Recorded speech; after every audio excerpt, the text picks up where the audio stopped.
Good morning बच्चों। आज दिनांक 6 सितंबर 2023 को पीएमएसएससी योजना और एनएमएमएस एग्ज़ाम 2023 विषय इतिहास आधुनिक भारत से संबंधित 20 प्रश्नों का ये वीडियो भेज रहा हूँ। आज मैं आने वाला था बच्चों, क्योंकि मौसम ख़राब हो गया, सुबह सुबह ही बारिश हो रही है अभी भी यहाँ पर, तो उसके लिए मैं सॉरी बोलना चाहूँगा क्योंकि आप सबको इच्छा रहती है कि सर आकर ही पढ़ाएं तो ज़्यादा बेटर रहता है, लेकिन मौसम भी देखना पड़ता है। चलिए इन प्रश्नों की व्याख्या करते हैं, बाकी बातें बात में होती रहेंगी। पहला प्रश्न है, हरिसेन किसका दरबारी कवि था?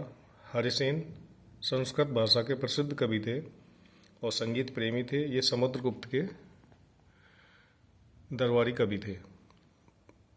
प्राचीन इतिहास और आधुनिक इतिहास में जितने भी सम्राट या शहंशाह रहे हैं वो अपने दरबार में ऐसे व्यक्तियों का रखा करते थे जो उनके लिए अलग अलग विषयों में विद्वान हुआ करते थे। इलाहाबाद का अशोक स्तंभ अभिलेख कितने वर्ष पूर्व लिखा गया था? इसका उत्तर है बच्चों 1700 वर्ष पूर्व। प्रयाग प्रशस्ति भी कहते हैं इसे और समुद्रगुप्त प्रशस्ति भी कहते हैं। ये इलाहाबाद अशोक स्तंभ अभिलेख जो है समुद्रगुप्त की प्रशंसा में लिखा गया था, तो इसलिए समुद्रगुप्त प्रशस्ति भी कहा जाता है। अंग्रेजों द्वारा स्थापित भारतीय इतिहास अभिलेखागार कहाँ स्थित है? बच्चों ये नई दिल्ली में स्थित है।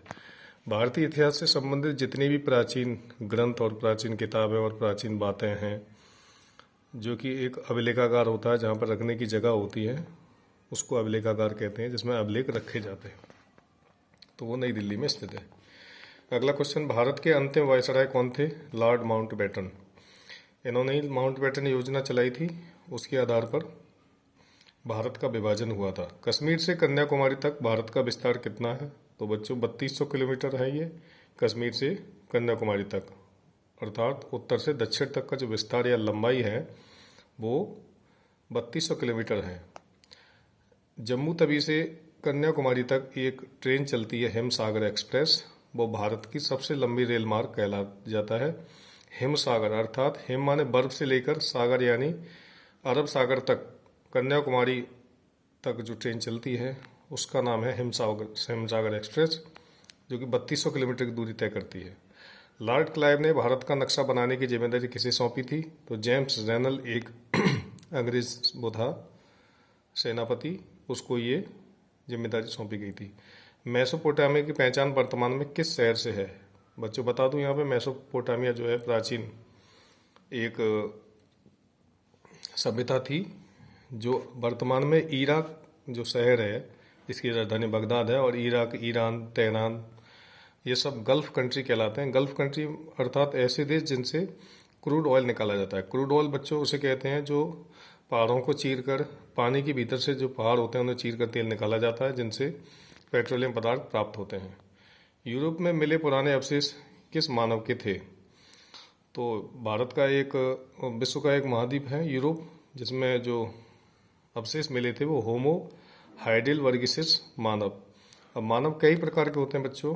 प्राचीन जैसे जैसे मनुष्य का विकास हुआ है, रामापिथेकस, ऑस्ट्रेलोपिथेकस, होमो हैबिलस, होमो सेपियंस, तो सबसे विकसित मनुष्य जो वो होमो सेपियंस कहलाते हैं, और यूरोप में जिसके अवशेष मिले थे वो होमो हाइडेलबर्गिसिस थे।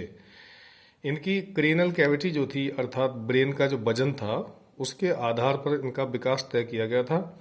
तो जो होमो सेपियंस जो है या उसकी जो सीसी क्रेनल कैविटी की जो क्षमता थी अर्थात ब्रेन का जो वजन था वो 1700 सीसी था। आगे देखें, जिगुरात क्या था? जिगुरात क्या था? एक सीढ़ीदार मीनार थी ये प्राचीन समय में, ये अक्सर क्वेश्चन परीक्षा में पूछा जाता है। 22 अक्टूबर 1764 ईस्वी को बक्सर के युद्ध में अंग्रेजी सेना का नेतृत्व किसने किया था? तो 1764 में बक्सर का युद्ध हुआ था। 22 अक्टूबर 1764 को बक्सर का युद्ध हुआ था, जिसमें अंग्रेजी सेना का जो नेतृत्व था कैप्टन मनरो ने किया था, जो कि उनका सेनापति था। टीपू सुल्तान किस राज्य से थे? मैसूर के राजा थे टीपू सुल्तान, कर्नाटक में जो पड़ता है मैसूर, जो चंदन के लिए प्रख्यात है। ईस्ट इंडिया कंपनी कहाँ की व्यापारिक कंपनी थी? बहुत ही साधारण और आसान सा क्वेश्चन है। इंग्लैंड की थी ये कंपनी, ईस्ट इंडिया कंपनी। यही वो पहली नींव थी जहाँ से उन्होंने व्यापार करना स्टार्ट किया और धीरे धीरे करके पूरे भारत में पैर पसार लिए और हमें ही हमारे देश में गुलाम बना लिया। अगला क्वेश्चन बच्चों, लॉर्ड डलहौजी द्वारा राज हड़प नीति के द्वारा राज्य विलय का सही क्रम चुने। तो लॉर्ड डलहौजी अपनी एक नीति के लिए प्रसिद्ध थे, राज हड़प नीति, अर्थात ये राज्यों का विलय करते थे। विलय माने एक दूसरे में मिलाना, एक राज्य को दूसरे राज्य से मिला देना। तो इन्होंने जो राज्य मिलाए थे उनका सही क्रम है सतारा, संबलपुर, उदयपुर और नागपुर।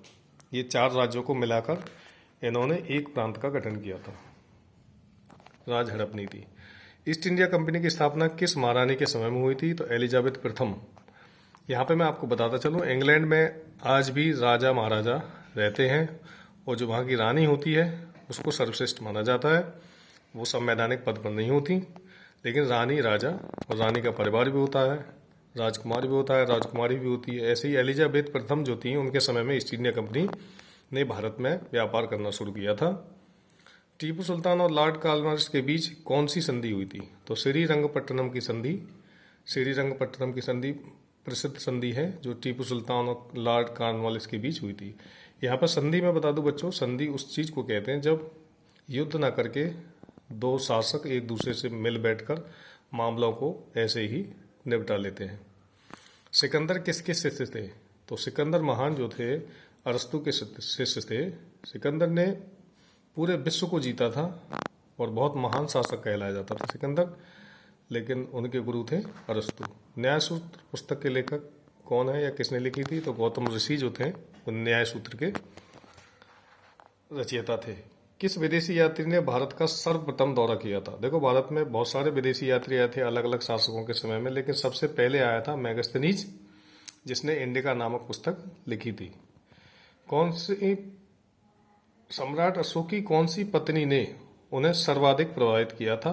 तो करवा की पत्नी थी उनकी। सम्राट अशोक की कई पत्नियां थी, उनमें से एक पत्नी थी करवा की, जिन्होंने उनके चित्त पर या उनके मन पर गहरा असर डाला था।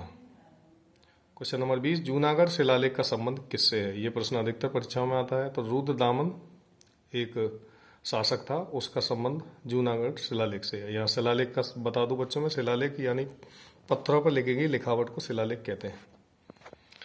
उम्मीद है इन प्रश्नों को आप ध्यान से लिख लेंगे और मेरे बोलने में कुछ कमियां हो तो उन्हें इग्नोर करना, क्योंकि समझाते समय ऐसा हो जाता है अक्सर बच्चों, क्योंकि कंटेंट पे ध्यान रखना पड़ता है। और मैं इसका PDF भी सेंड कर दूँगा ग्रुप में।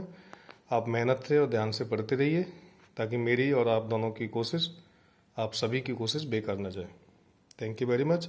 और सभी को जन्माष्टमी की अग्रिम शुभकामनाएं और चेहल्लुम की भी शुभकामनाएं। घर रहकर आराम से त्यौहार मनाएं, खुश रहें, आबाद रहें।